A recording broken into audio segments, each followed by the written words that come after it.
It's 6 p.m. on Tuesday here in Korea. Thanks for tuning in. I'm Hwang Ji-hye. And these are the headlines we're following at this hour. Korea designates the day before National Liberation Day next week as a temporary holiday. This as President Park Geun-hye gears up to lay out a roadmap for the latter half of her presidency. The bitter succession battle in one of Korea's leading conglomerates continues, with the heads of 37 affiliates of Lotte Group backing the second son of Dongbin. Korea's consumer prices grow in the 0% range for the 8th straight month in July, fueling deflationary concerns in the country. Korea has designated Friday, August 14th as a temporary public holiday in celebration of the 70th anniversary of the country's liberation from Japan's colonial rule. President Park Geun-hye, who directed officials to prepare for the event at today's cabinet meeting, said the extra holiday preceding Liberation Day on August 15th will help boost public esteem, not to mention spending, which tumbled during the recent MERS outbreak. The holiday will free many Koreans to enjoy a 3-day weekend until August 16th. And to encourage travel and tourism, the government will lift tolls on all expressways on the 14th and offer free admission to royal palaces and museums. In order to attract foreign tourists, the government plans to start its annual Korea Grand Sales event early on the 14th and will organize a K-pop festival in downtown Seoul. And Korea's conglomerates are actively responding to the government's decision to designate a temporary holiday. It's likely that companies like Samsung, Hyundai Motor, LG Group, and financial institutions will follow suit, as the labor management divisions within large firms normally abide by government guidelines. Already, some companies like Hanwha Group have designated the 14th as a holiday. Shifting gears, as a means to start fresh entering the second half of her 5-year term in office, President Park Geun-hye is seeking to replace her health and welfare officials, both of whom came under fire for the government's lax response to the recent MERS outbreak. The president is also expected to address the nation on her plans for the remainder of her term. Our Choi Yoo-sun reports. Announcing the nomination of a veteran medical doctor as the new health and welfare minister, President Park's office said Dr. Hwang Ji-hye is expected to enhance Korea's public health care and welfare systems thanks to his diverse experiences in the medical sector. First-term ruling party lawmaker and economist Kim Hyun-suk, whose specializations in employment and welfare were also cited, has been appointed the president's senior secretary overseeing those two fields. What's interesting is that the president has selected a medical doctor to replace the current health and welfare minister who specializes in pensions. This reflects the president's recognition of the urgent need to reform and upgrade the country's healthcare system, especially in the wake of the government's failure to promptly manage the MERS outbreak. There are some thorny issues to address, however, including controversies over revisions to the national pension and health insurance systems, which may be beyond the expertise of the minister nominee. Meanwhile, as she nears the midpoint of her presidency later this month, President Park is expected to address the nation on Thursday to lay out a vision for how she plans to run the country during the remainder of her term. She is widely expected to seek public support for the 4 areas she's targeted for reform: the public sector, labor, finance, and education, and to emphasize that structural reforms are vital to job creation efforts and sustainable growth. At Tuesday's cabinet meeting, President Park talked about the so-called salary peak system of reducing salaries to hire more workers, stressing that the system is necessary to ensure everyone's coexistence and prosperity. She urged members of the older generation to give way to young people so that they too can participate in the workforce. Choi Yoo-sun, Arirang News. Moving on to domestic politics, the rival parties are still at odds over a number of issues. These include the ongoing surveillance scandal surrounding the spy agency, labor market reforms, and proposals to redraw electoral districts. Our Park Ji-won has the details. The two main rival parties have been unable to resolve their differences over a number of pending issues, including allegations the nation's spy agency wiretapped citizens using a smartphone hacking tool that it purchased from an Italian surveillance vendor in 2012. Although the head of the National Intelligence Service said last week that the agency did not use the program to spy on citizens, the main opposition party has been pressing it to turn over related files. Against this backdrop, the ruling party urged the opposition to stop hindering intelligence gathering activities. The National Intelligence Service guards national security. We urge the opposition bloc to focus on activities for the public interest instead of trying to reveal national secrets. The main opposition party said unless the spy agency submits all the requested materials, it will boycott an NIS field inspection on Thursday, where NIS engineers plan to offer their insight on the hacking software. Labor market reform is another contentious issue for the rival parties.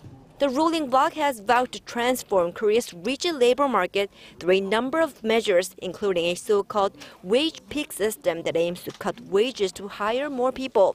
The opposition party says, however, that the government has shifted all the responsibility for the slowing economy and high youth unemployment onto the labor market. Labor market reform cannot be achieved by the administration alone. Neither economic stimulus nor job creation are possible with the administration's conceit and self-righteousness. A social compromise is needed. Both parties also have different views on electoral redistricting. They have agreed to keep the number of assembly seats the same at 300, but disagree about the number of proportional representatives, currently 54. The ruling party wants to reduce that number, while the opposition hopes to strengthen the representative's role. Park Ji-won, Arirang News.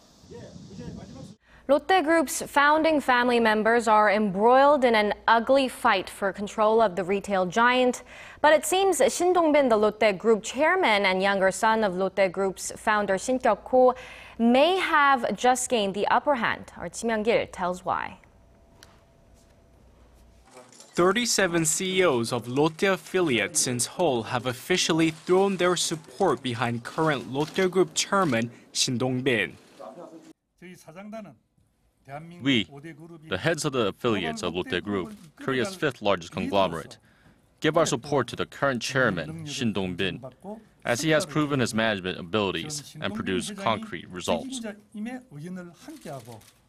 The statement issued by Lotte Corporation CEO No Byung-yong on Tuesday comes amid an escalating feud between Dong-bin and his elder brother Dong-ju for control of Lotte Group. No also apologized for causing public concern about the succession battle and said he, too, felt a great sense of responsibility for the current situation. The Korean CEOs weren't the only ones to give their support to the younger son.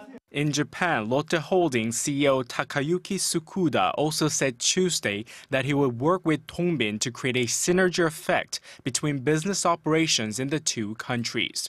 Lotte Holdings, whose shares are primarily owned by a few unlisted companies in Japan, controls Seoul-based Lotte Group. Shares in Lotte Group affiliates have been fluctuating in recent days as investors fidget over Lotte's governance structure and the growing management risks, as well as speculation the two sons would both seek to boost their stakes in the retail giant. Ji Myung-gil, Arirang News. The Korean government may need some new tools in its arsenal to jumpstart the economy. Consumer prices continue to run low while Asia's fourth largest economy grapples with sluggish growth. Our Shin Se-min reports. Korea's consumer prices grew in the 0% range again in July. Data from Statistics Korea shows that consumer prices grew 0.7% last month, and the figure has been below the 1% range since late last year. The agency attributed the low growth to low global oil prices and a reduction in consumer utility fees, both of which further contributed to the weak price growth. A surge in the agro-fisheries industry of 3.7%, driven by unfavorable weather conditions, was not enough to push consumer prices up over 1%. The data is adding to concerns that Asia's fourth largest economy may have already entered a deflationary period. The central bank said last month that the economy grew a mere 0.3% in the second quarter of this year, pulling the growth figure for the entire year down into the 2% range. Given the country's fundamentals, like the country's aging population, the phase of low growth and low prices will likely continue for some time. The numbers have prompted experts to raise questions about whether the government's new stimulus package will be enough to prop up the economy, as consumer price and economic growth have been on the low side for over 6 months now. The slow growth phase had been predicted even before the MERS outbreak and the nationwide drought this summer, so it's likely that the government's supplementary budget plan will ease such concerns. He emphasized the need for additional structural reforms like a minimum wage hike in order for the government's $10 billion stimulus package set to be implemented this month to gather momentum. Shin Se-min, Arirang News. Seoul will begin restoring an InterKorean railway that has not been in use for 7 decades since the division of the Korean Peninsula in 1945. A groundbreaking ceremony is set to be held on Wednesday starting at 11 a.m. at Cheolwon, attended by Unification Minister Hong Yong-pyo and Defense Minister Han Min-gu, among some 200 others. The 224-kilometer Gyeongwon line was opened in 1914 as a route to transport goods. The Unification Ministry said the restoration project will reaffirm and prepare for eventual reunification of the two Koreas. It would also be instrumental in realizing President Park Geun-hye's vision to connect Europe and Asia through a rail logistics network. South Korea's former First Lady Lee Hee-ho will make a 4-day humanitarian trip to North Korea from Wednesday. The visit has raised hopes of an improvement in long-stalled inter-Korean ties. Our Kim Hyun-bin has the details. The widow of former President Kim Dae-jung will travel with a 19-member delegation, and she will be in the north from Wednesday to Saturday. North Korea sent a formal invitation confirming the trip on Monday. The Kim Dae-jung Peace Center says Lee Hee-ho is scheduled to visit several sites, including children's hospitals, orphanages, and Byeongsan, a historic Korean mountain. Now, all eyes are on whether the visit will bring about a breakthrough in inter-Korean ties. Still, it is uncertain at this point whether she will meet with North Korean leader Kim Jong-un during her stay. And Seoul's Unification Ministry says the government will not ask the former First Lady to deliver any messages on his behalf. It also confirmed that no government officials will be part of her delegation. This is Lee's first visit to the north in over 3.5 years, when she offered her condolences to Kim Jong-un for the death of his father, Kim Jong-il. Kim Hyun-bin, Arirang News. And speaking of cooperation, Korea's state-of-the-art fighter jets took off earlier this morning ahead of next week U.S.-led Red Flag Alaska air drill. The exercise is expected to boost the participants' combat capabilities. Our Kim Ji-yeon reports. 6 Korean fighter jets departed for Alaska Tuesday to join a U.S.-led defense drill.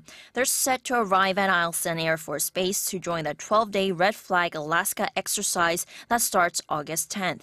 The Korean Air Force says it expects the drill to help increase its combat fleet operations, among other things. This is the first time the F-16D fighter jets will participate in the multi-platform coordinated drill. The jets will fly 10 hours nonstop for more than 8,000 kilometers and refuel mid-air by a U.S. tanker to continue their journey.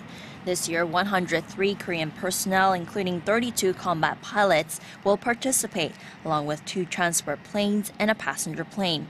Upon landing, the pilots will undergo a week of training in Alaskan airspace before joining the main exercise, which includes air interdiction, ex-interdiction, and air escort. After the drill, the Korean fighters are scheduled to fly back home on August 25th. Korea has participated in the Red Flag exercise since 2001.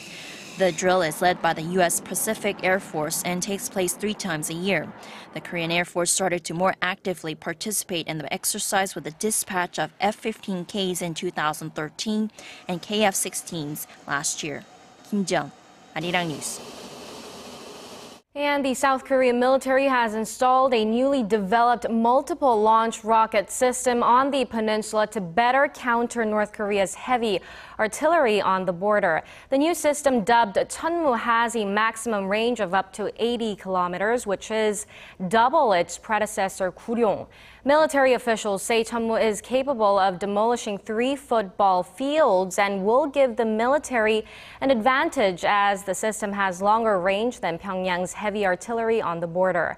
The South Korean military has invested roughly $133 million into the system over a 5-year period and finished development in 2013.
And that brings us to the end of our newscast. More updates coming up at 10 p.m. Korea time, so stay tuned and goodbye for now.